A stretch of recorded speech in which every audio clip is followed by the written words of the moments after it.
Today, my message I want to share. So today, I was studying about the book of Esther. So Esther in the Old Testament, a lot of times the story gets kind of shoved off because it doesn't talk about God a lot. There's not a lot of doctrinal things there, but there's a lot of example from what we can learn from.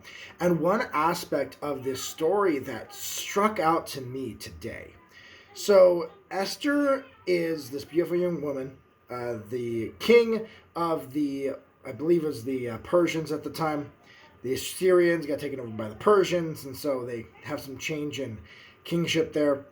He decides to divorce or kick out his main wife, his queen, and he says, "Okay, I want a new one. So go find me all the virgins and bring them here to marry me." Okay.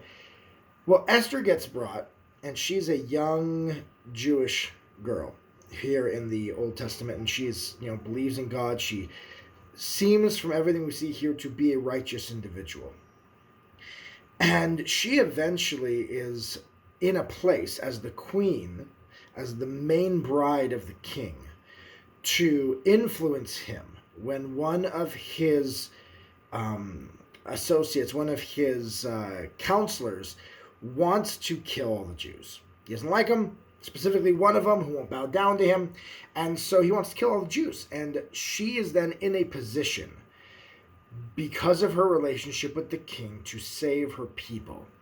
And her uncle Mordecai says to her, "Who knows but if it was for this that you were made queen."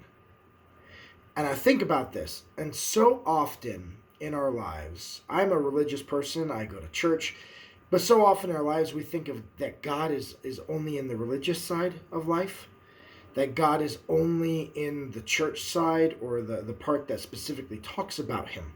But here's a book, Esther, where God is never even brought up, but he is in it, and he is in what happens to Esther. And so as I think about this, I think about what is God's purpose? What does God do? God wants to help his children. And so thus, in anything we do where we help his children, we are serving God.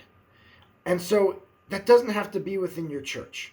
It can be in anything you do. You could be a customer service rep for healthcare, but you help people to take care of their families, and you want to bless and you help and take care of God's children. You are serving God when you do things in that way. So my challenge to you is to look at your life and see, what am I doing that helps people? And then bring God into that, because anything that serves God, we can trust God to help us. We can trust him to empower us, to give us more than what we currently are and have. And he can be in so many more areas of our life than just the specific religious areas. Anything we're doing that can help our fellow men, can help other people, God can be in that, because it is doing as he would do. It is serving his children. And so that's my message for today.